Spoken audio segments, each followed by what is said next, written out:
So good morning, friends. Morning. Our today's topic is wealth protection. Okay. So I'm giving you a tool through which we'll have and this access, you can say. The tool is SOL, Standard of Living. आप देख रहे हैं ये pyramid है, right? And as per this pyramid, there are 5 ladders.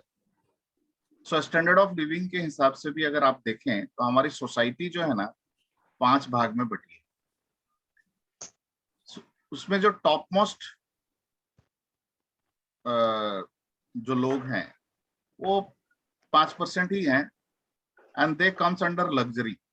सो ये जो part है, ये जो आप देख रहे हैं टॉप में, they are the people who leads the luxurious life and not only they are leading the luxurious life, they are leading the world, you can say.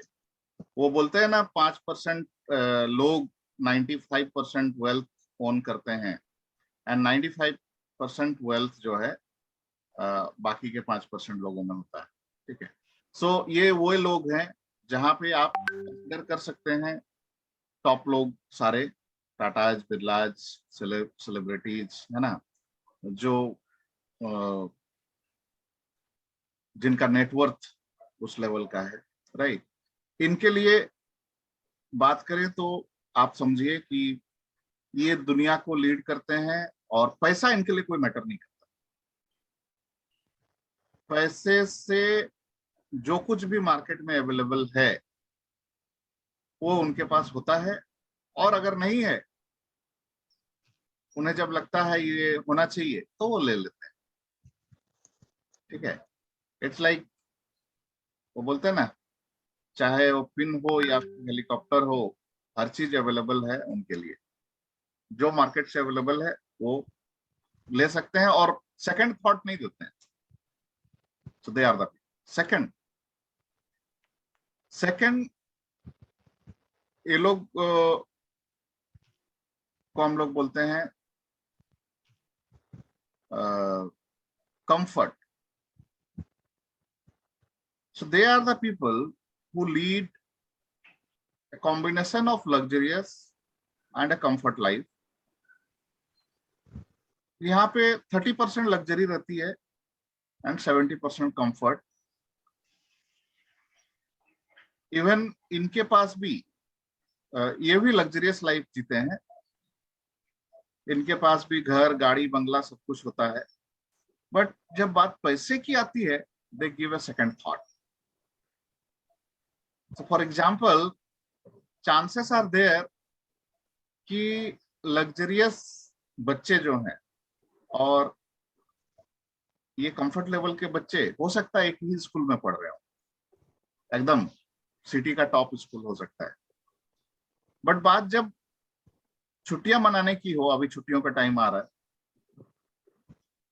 तो लग्जरियस बच्चे बोलते हैं अपने पेरेंट को हमें यूरोप टूर में जाना है, या उनके पेरेंट ही प्लान बना रहे हैं बाहर का।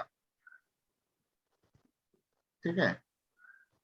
वहीं कंफर्ट लेवल के बच्चे जब छुट्टी की बात करते हैं तो ये ऑप्शन देते हैं इनके पेरेंट कि बेटा इधर इंडिया में भी बहुत अच्छा जगह घूमने को, एक काम करते हैं अपन इस बार इधर कवर करते हैं। अगर बच्चा बड़ा है, उसको कोई कॉन्फ्रेंस अटेंड करना है, मे बी यूएस जाने का, यूएस में हो रहा है, वो बोलता है कि पापा यूएस जाना है, तो वहां पे पैसे की बात नहीं होती, वो बोलते हैं कि ओके बेटा ठीक है, कहाँ रहना है, कैसे जाओगे, एवरीथिंग ऑल राइट, या फिर अपने एजेंट से बात कर लो, you'll take care of you, like that. कितना लगेगा, क्या लगेगा उसकी बात नहीं, कैसे रहोगे, क्या करोगे, वो सब पे बात हो रही है, कब लौटोगे उस पे बात। वहीं कंफर्ट लेवल में क्या है, यहाँ पेरेंट शायद उसको समझा रहे हैं, बेटा मैंने देखा था नेट पे सेम टाइप का जो है ना कॉन्फ्रेंस इधर सिंगापुर में हो रहा है, क्यों नहीं इधर चले जाते। सो बात जब पैसे की आती है, they gives a second thought. Now ये कैसे लोग हैं, तो ये लोग भी पैसे वाले लोग हैं, बट आप बोल सकते हैं कोई कंपनी का एमडी हो सकता है, सीईओ हो सकता है, ठीक है। So you can say high position में है, लेकिन still they are employ, they are not owner, ठीक है। थर्ड, या बिजनेस में भी हैं तो सेकंड लेवल के। Third are called getting by. इस कैटेगरी को हम लोग गेटिंग बाय बोलते हैं। यहाँ पे उल्टा हो जाते हैं चीजें। यहाँ थोड़ा मोड़ा लग्जरी हो सकता है, एंड मोस्टली इनकी लाइफ जो है आई मीन चीजों को मैनेज करने में जाती है। पैसा इनके लिए कुछ ज्यादा ही मैटर करता है, बट यू कैन से एंड ऑफ द डे बोल सकते हो इनका एक घर हो सकता है, गाड़ी हो सकती है, शायद लंबी गाड़ी नहीं, छोटी गाड़ी है, काइंड ऑफ थिंग। एंड बच्चों को भी अच्छे स्कूल में भेजते हैं। But and of the day पैसे की बात जब आती है, पैसा इनके लिए कुछ ज्यादा ही मैटर करता है। बट यस, ये वे लोग हैं जो सारी चीजें अच्छे से मैनेज करते हुए एंड ऑफ द डे अपने फ्यूचर के लिए कुछ सेव कर देते हैं। So they comes under this category. आप लोग लिखते जाइए, है ना। मैं यहाँ पे लिखने में मेरे को थोड़ा सा ये हो रहा है, इसके लिए मैंने लिखा नहीं। तो first is luxury, second is comfort, third is getting by. Got it. मैंने लिखा नहीं है यहाँ पे, एक्चुअली लिखने का है। सो आप लोग ये पिरामिड ड्रॉ करके लिख लीजिए आगे के लिए, है ना। Third is getting by. Fourth is bare necessity. So you can say this is where India lives the most, बोल सकते हैं, bare necessity. The people, middle class and lower middle class people, जिनकी इनकम और खर्चे almost बराबर ही होते हैं। And of the day, and of the month बोलेंगे रादर, पॉकेट खाली हो जाता है।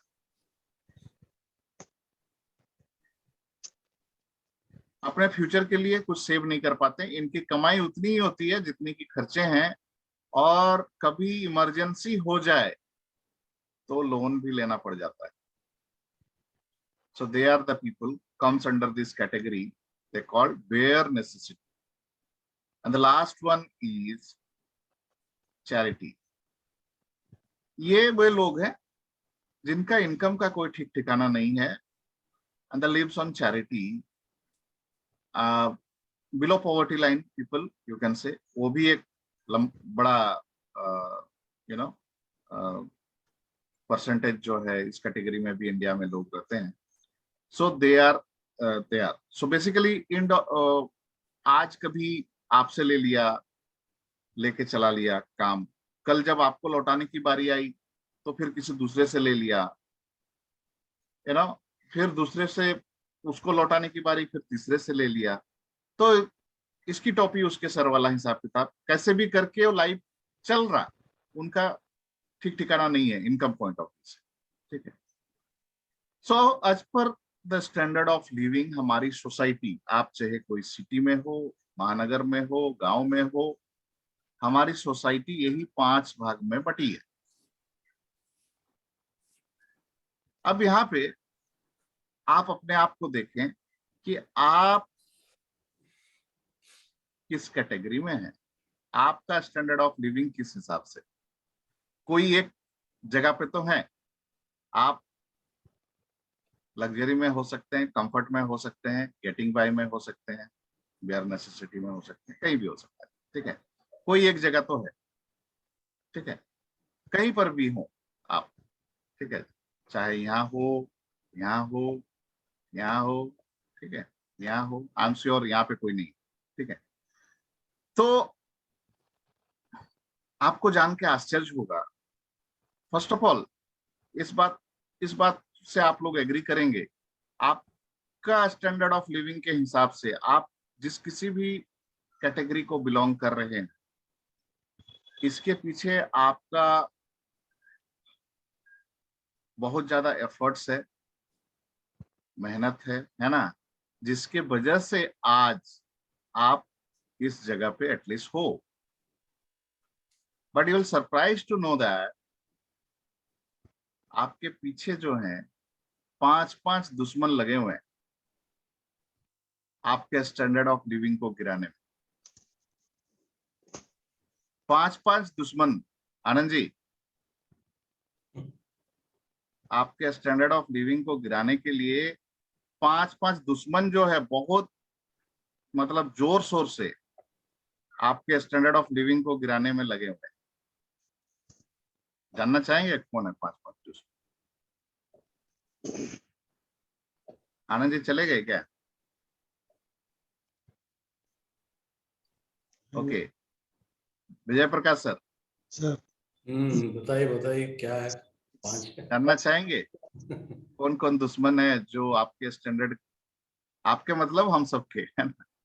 आनंद जी मैं आपको पूछ रहा था, आप शायद चले गए नहीं थे। नहीं नहीं, टैंक ऑन किया था, ऑफ करना जाना था, मतलब मोटर बर्न हो जाता है, इसके लिए 1 मिनट गया था। हाँ तो वो कम्युनिकेशन बहुत क्रूशियल था, आपने सुना नहीं लगता है, और मैं आपसे ही कम्युनिकेट कर रहा था और आप थे ही नहीं हुआ। मैं सॉरी। ये पूछ रहा था, हमारी सोसाइटी जो है यही 5 कैटेगरी में बटी हुई है और हम सब कोई ना कोई एक कैटेगरी को बिलोंग करते हैं, ठीक है? तो मैं आपको पूछ रहा था, आप भी इसमें से कोई एक कैटेगरी को तो बिलोंग कर रहे हैं, चाहे वो कंफर्ट हो, लग्जरी हो, है ना, गेटिंग बाय हो, जो भी। एंड इस पोजीशन में रहने के लिए आपने बहुत मेहनत किया है।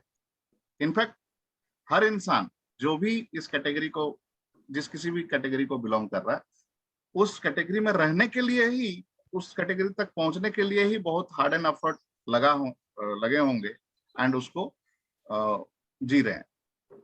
बट इस कैटेगरी से आपको नीचे धकेलने के लिए, आपका स्टैंडर्ड ऑफ लिविंग को गिराने के लिए आपके पीछे 5-5 दुश्मन लगे हुए हैं।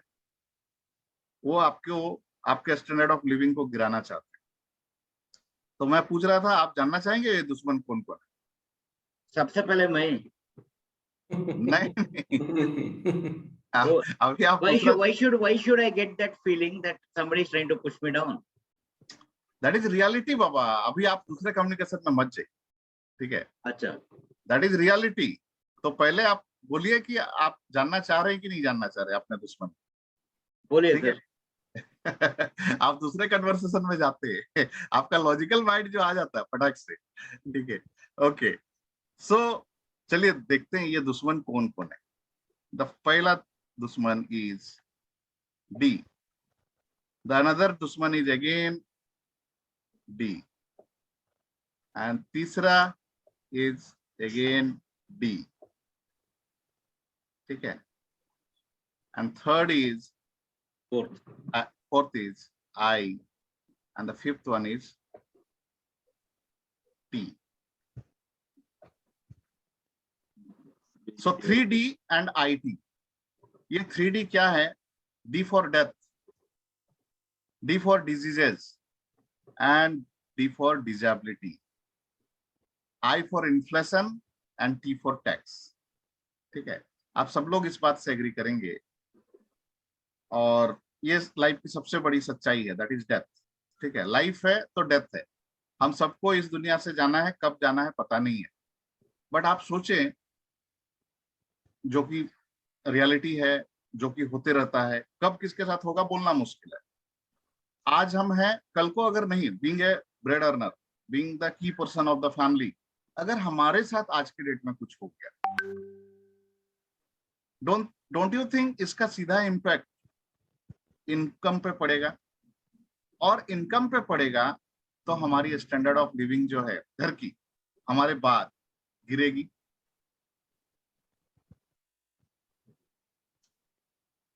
Second, disease. आज के डेट में जो लाइफस्टाइल है उसके हिसाब से कभी भी किसी को भी डिजीज हो सकता है, कुछ भी। अगर ऐसा डिजीज हो गया जिसके चलते बेड रिडन हो गए, the impact would be on our income, and जब इनकम कम होएगा तो अगेन उसका इम्पैक्ट जो है स्टैंडर्ड ऑफ लिविंग पे गिरेगा।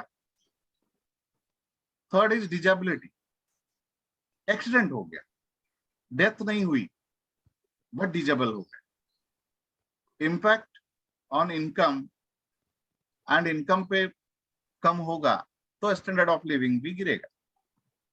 Correct. The fourth is inflation. जिस तरीके से महंगाई बढ़ रही है उस तरीके से अगर आपकी इनकम नहीं बढ़ रही है, महंगाई जिस तरीके से बढ़ रही है उसको बीट करने वाला आपका इनकम नहीं है, उसके हिसाब से आपका अगर इनकम नहीं बढ़ रहा है, चाहे आपका बिजनेस से, जॉब से, या फिर आपने इन्वेस्टमेंट कर रखा हो उधर से, कहीं से भी आपकी जो इनकम है अगर इन्फ्लेशन को बीट करते हुए आगे नहीं बढ़ रहा है तो क्या होगा, कहीं ना कहीं धीरे धीरे आप एक कॉम्प्रोमाइज लाइफ में जाने लगेंगे। आप ये कट करो, वो कट करो, ऐसा करो, वैसा करो, एंड ऑल चीज, आपका स्टैंडर्ड ऑफ लिविंग गिरेगा। जैसा अभी श्रीलंका में हो रहा है। Yes, inflation. श्रीलंका में अभी जैसे हो रहा है। So this is the reality, this is the fact of life. ये क्या ना दिमाग के जैसे खा रहा है और वो दिखाई नहीं देता है ऊपर से। And the next is tax. Tax implication इतना ज्यादा है, लास्ट डे हम लोग कहीं तो किसके साथ डिस्कस कर रहे थे कि मतलब हम सोच भी नहीं सकते और दिमाग नहीं लगाते हैं जब पॉकेट में पैसा होता है। बट बिलीव मी, हमारा खुद का इनकम पे हम टैक्स देते हैं। हम होटल में जाते हैं, रेस्टोरेंट में जाते हैं तो टैक्स ऐड हो जाता है, ठीक है। और वो टैक्स किधर जाता है, सरकारी खजाने में, और सरकारी खजाना को कौन लूट रहा है, वो लूटने वाला लूट के चला भी जाता है। एनीवे, वो एक अलग टॉपिक है, उस पर नहीं जाते हैं। इम्पैक्ट टैक्स का बढ़ते ही जा रहा है। And the worst thing about the people being salaried और business class people, tax planning करते ही नहीं है। 90% लोग टैक्स देते हैं बट टैक्स प्लानिंग करके नहीं देते हैं। और महीना जब डेडलाइन आ जाता है फटाफट वो आईटीआर करेंगे, एंड उस टाइम पे फिर आनंद फानंद में देखेंगे, अरे सीए बताएगा इतना टैक्स देना पड़ रहा है। ओह, टैक्स देना पड़ेगा क्या, ठीक है दे दो भाई। जैसे कि मतलब मुफ्त में बैठा हुआ है, आप कहीं से तो जुगाड़ करते हैं, दे देते हैं। कुछ लोगों के पास तो टैक्स पे करने के लिए भी लोन लेते हैं। हाँ, लास्ट डे जब हम लोन की बात कर रहे थे उसमें एक प्लानिंग था, तो उसमें एक मैंने शेयर किया था, राइट। सो लोन लेके टैक्स पे करते हैं, ऐसा भी होता है। सो एक्चुअली ये कहीं ना कहीं खा रहा है आप।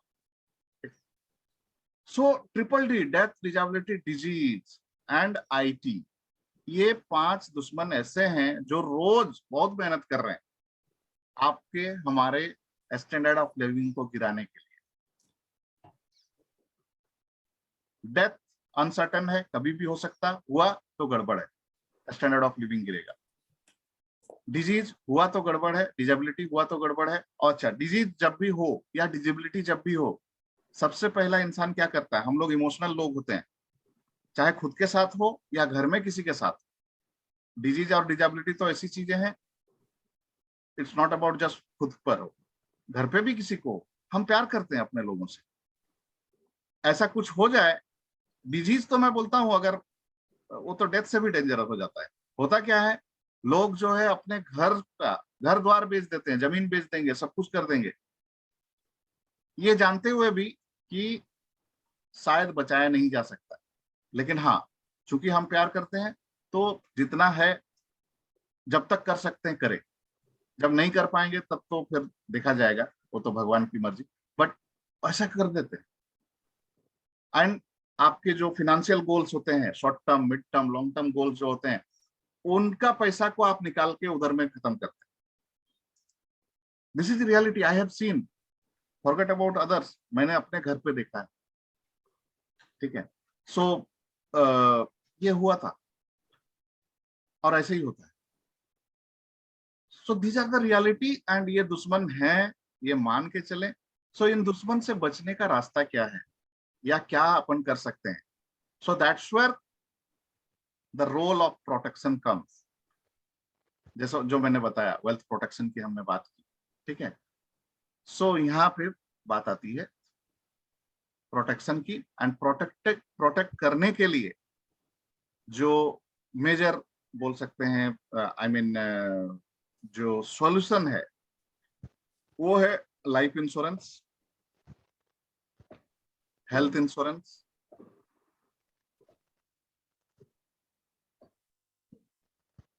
And ELSS।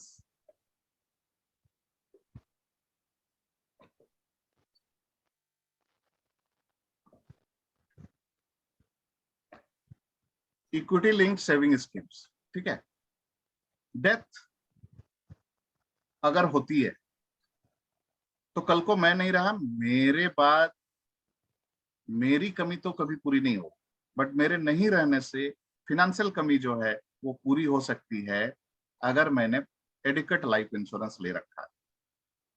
What do you mean by adequate life insurance? आपका सालाना इनकम का 20 गुना स्ट्रेट अवे। वो मैंने जब स्टार्टिंग में अपने रूल्स के बारे में बात किया था तब भी मैंने इस चीज को शेयर किया था। So it's all about that. आपका सालाना इनकम का 20 टाइम्स अगर आपने इंश्योरेंस ले रखा है, कल को कुछ हो गया, इमीडिएटली आपके नॉमिनी को, आपकी वाइफ या बच्चे जो भी हैं, घर वालों को उतना पैसा मिल जाएगा। सो फॉर एग्जांपल, आपका सालाना इनकम लेट से 10 लाख है, 20 लाख है, 25 लाख है, जो भी है, उसका 20 टाइम्स 10 लाख है तो 2 करोड़ रुपया। 2 करोड़ रुपया अगर आपने इंश्योरेंस ले रखा है तो 2 करोड़ आपको फैमिली को मिल जाएगी। एंड इससे होगा क्या? वो 2 करोड़, अभी मान लीजिए स्पाउस, मैक्सिमम घरों में ये होती है, वाइफ अगर कमा रहा, हस्बैंड कमा रहे हैं, वाइफ हाउस वाइफ होती है, या हाउस वाइफ नहीं है, कुछ काम कर रही है, बट उससे उतना इनकम नहीं होता। ये इनकम जो आ जाएगा उसके वजह से आपकी जो पुरानी सेविंग, या वाइफ को कहीं अलग से एफर्ट लगाने की जरूरत नहीं पड़ेगी। सिंपली इस पैसे को अगर एफडी भी रख देते हैं तो 2 करोड़ का 6% के हिसाब से एफडी 12 लाख रुपया। अगर टैक्स उसमें कुछ कटेगा भी तब भी 10 लाख के ऊपर आएगा। So your income will be compensated and standard of living में कोई कॉम्प्रोमाइज नहीं करना पड़ेगा। नाउ डिसेबिलिटी या डिजीज अगर होती है, सो health insurance is the solution. Again adequate health insurance होने चाहिए। एंड कितनी? तो मिनिमम साइड में आपका सालाना इनकम जितना है, फॉर एग्जांपल 10 लाख, तो 10 लाख 1 टाइम और 2 टाइम 20 लाख का हेल्थ इंश्योरेंस जरूर से होना चाहिए। अगर ऐसा होता है तो आपका, चाहे वो डिजीज की बात हो, डिजेबिलिटी की बात हो, नॉर्मल केस में तो टेक केयर हो जाएगा, लेकिन मेजर कुछ होगा तो वो भी एडजस्ट होने का डर रहेगा। वो नहीं हो, इसके लिए मैं आपको सोल्यूशन देता हूं। नॉर्मल एक हेल्थ इंश्योरेंस लीजिए 10 लाख 20 लाख का, या आई मीन जो भी आपका इनकम है उसके हिसाब से, उसके ऊपर टॉपअप मिलता है, टॉपअप। ठीक है, वो 50 लाख 1 करोड़ का ले लीजिए, बहुत ही नॉमिनल प्रीमियम लगता है उसके लिए, टॉपअप का बहुत ही नॉमिनल प्रीमियम लगता है, इररिस्पेक्टिव ऑफ योर एज। ठीक है, तो क्या होगा, कुछ मेजर चीज भी होगा, it will be taken care. और हेल्थ की अगर हम बात करें, डिजीज या डिजेबिलिटी की, ये इसके साथ ऐसा मतलब ये है, चीजें जुड़ी हुई हैं कि जब आप हेल्दी हो आपको हेल्थ इंश्योरेंस मिलेगा। जब आपको जरूरत नहीं है हेल्थ इंश्योरेंस का, तभी आप इसको ले सकते हैं। कल को जब कोई चैलेंज आ गया और तब आप बोलेंगे कि मेरे को हेल्थ इंश्योरेंस दो, तो मिलना मुश्किल हो जाएगा, नहीं मिलेगा, हो सकता है रिजेक्ट हो जाए आपका प्रपोजल। सो ट्रिपल डी का सॉल्यूशन, मतलब ये इनसे बचने का, इनसे हमारे वेल्थ को प्रोटेक्ट करने का जो तरीका है, the solution is life insurance and health insurance, adequate life insurance and health insurance. अब बात करते हैं IT. So ELSS is the best option. लोग इंश्योरेंस को बेच देते हैं टैक्स सेविंग के हिसाब से, टैक्स सेविंग मिलता है बट उससे रिटर्न नहीं मिलता है। इंश्योरेंस में वो कैपेसिटी नहीं है रिटर्न देने की। अगर वो यूलिप प्लान है फिर भी वो चलता है, लेकिन यूलिप में एक ही समस्या है, उसमें चार्जेस बहुत कटते हैं। साल में मिनिमम साइड में 5% चार्ज कट जाते हैं। ईएलएसएस में 1 से 1.5% कटता है चार्ज, एंड फंक्शनिंग सेम है। स्टॉक मार्केट में पैसा डालते हैं और पैसा लॉक, आपका पैसा लॉक रहता है मिनिमम 3 साल के लिए, इंश्योरेंस है तो 5 साल के लिए, like that. I mean ULIP plan है तो इसमें इन्फ्लेशन, पहले तो टैक्स प्लानिंग हो जाती है, टैक्स का बेनिफिट मिलता है, दूसरा इन्फ्लेशन को बीट करने का कैपेसिटी होता है। So over a period of time अगर आप इसमें पैसा डालते हैं, इन्वेस्ट करते हैं, तो ये inflation as well as taxation part will be taken care. Tax rebate मिल जाता है उतना पैसे का। तो that's how you know by keeping these 5 enemies in mind, if you plan in such a manner, your wealth will be protected. So that's the thing I wanted to share with all of you today. अगर आपको कुछ queries हैं तो now you people can ask.